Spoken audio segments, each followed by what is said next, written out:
Hey class, Frank Marshall, Human Resource Manager teacher for the semester for you for this class.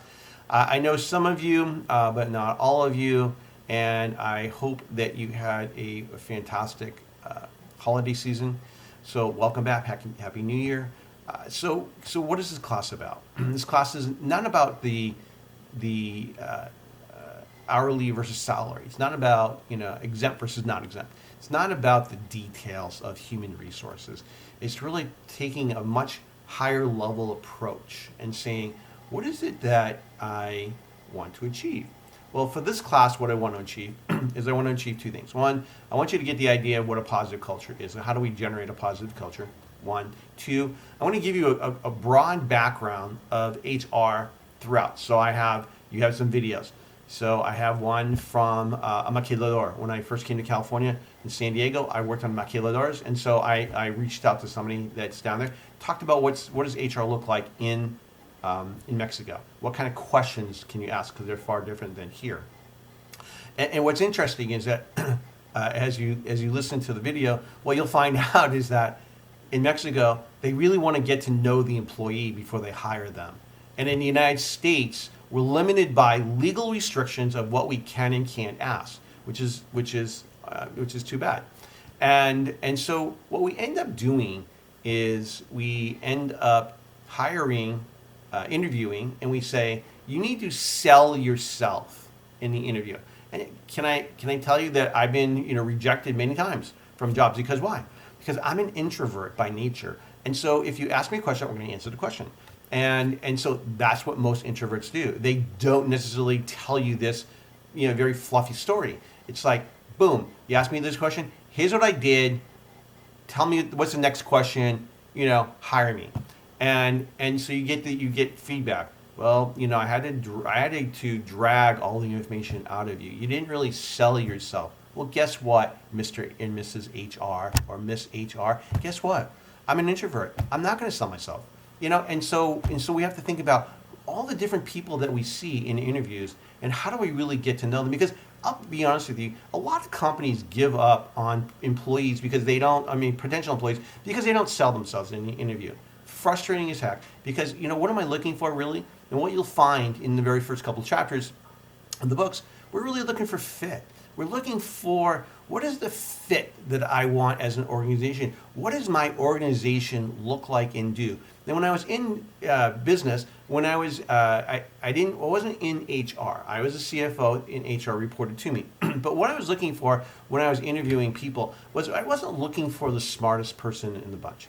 I was looking for somebody who fit my organization. Not only did it fit my organization, they fit the team that they were going to work with, because each team has its own personality within the organization. And so I was looking for organizational fit. Can this person do what I want them to do? Do they seem like they can get along with people? And then within the team, what does the team really need? And then looking for that specifically. And so that's what I look for when I was interviewing people and trying to get people in the organization. And you'll find people say, well, I want people who are 10s. Well, guess what? I want 5s or 6s. You know why is that? Because they're trainable. 8, 9s, and 10s, not trainable. They've already got the solution, they've got the answers, and they're very, very limited on upside potential. 5s and 6s, huge upside potential.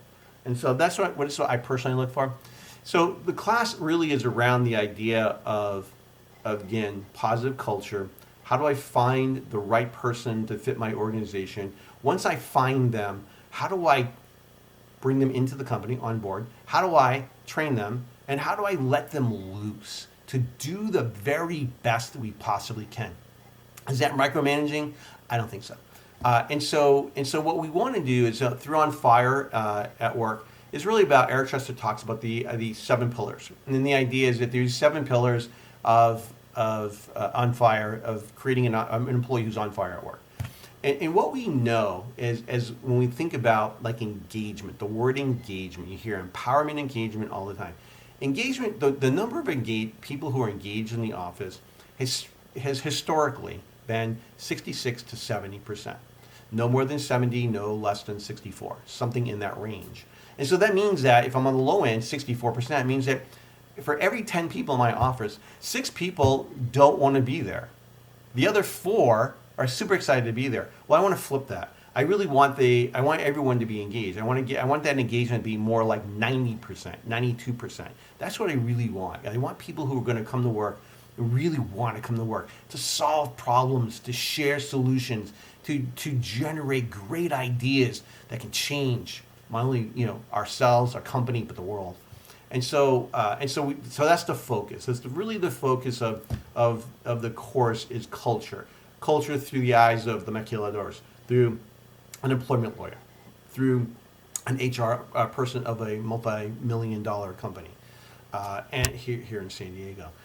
And so you'll see all these different ideas and people, and what we really want to do is at the very end, what I'm asking you to do, find 2 people. You'll be working in teams, but find 2 people to interview.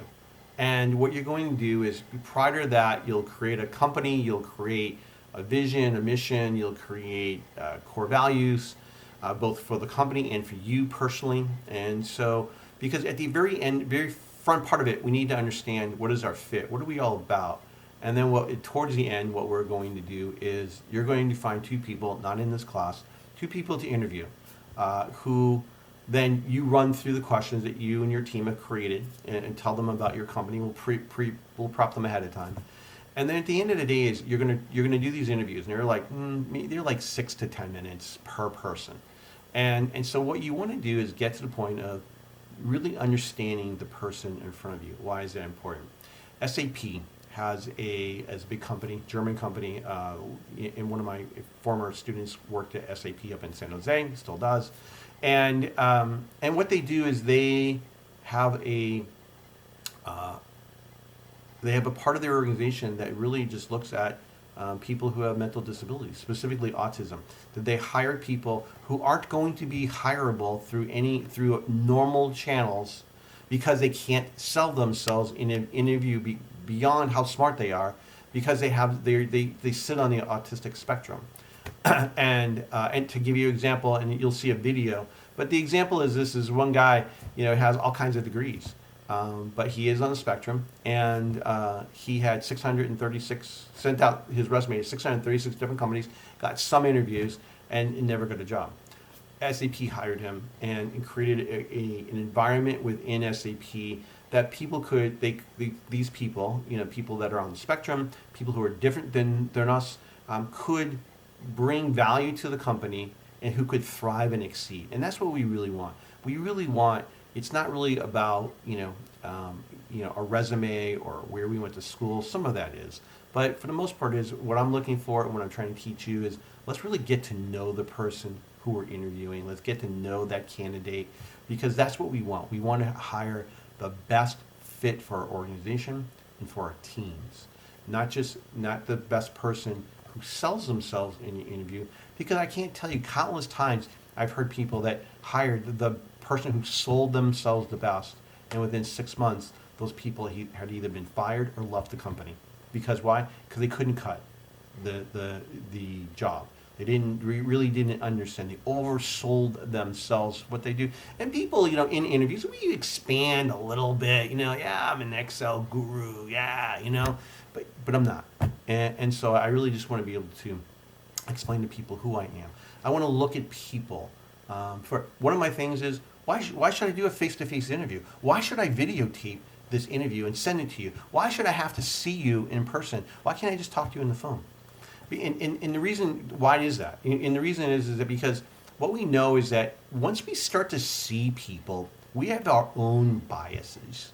And so once we start to see people, we all of a sudden bring these biases to the table, and then we just become, we ask questions and we get answers. And then we, quote unquote, make a reasonable decision. But if you couldn't see the person and you just listened to them on the phone, you couldn't see who they were. I'll give you an example. 25 years ago, I interviewed a woman, and her resume was C.R. Williams. I had no idea. Nowhere on the thing. And finally she shows up, and I had no idea she was a woman. Shows up, and I'm saying, why did you put down C.R. Williams on your resume? She said, Frank, 25 years ago. She's like, hey, here's the deal. If I put down my name, Charlotte, I won't get an interview. Because why? Because I'm a girl. and this particular role that you're looking for is a male-dominated department. And so C.R. Williams gets me more interviews. So that's what I do. And I'll be honest with you, we haven't changed much from that. HR really, some companies have changed. SAP is changing some things, big company, but a lot of companies really haven't changed how they interview, the questions that they ask. We're still asking the same questions. Hey, give me a point in time when you showed leadership skills. What's a strength? Give me one of your weaknesses. And what have we done? Over the years, we've coached everybody to say, hey, when they ask you about your weakness, turn that to a strength. Turn that frown upside down, right? And so we are trying to make this to work. So really, what I'm trying to do is give you a wide variety of opinions and overviews of what HR is and could be, and I want you to really think about human resources, and is it important to us in an organization? The answer is yes. But how do we do it differently? How can we do HR to where we get the right people that fit our organization, who can help our organization, they can help themselves, can help our team, and that's what we're really looking for. So anyway, long story short, that's what's going on. I hope you enjoy the class. I'll be around. We'll be talking. So good luck.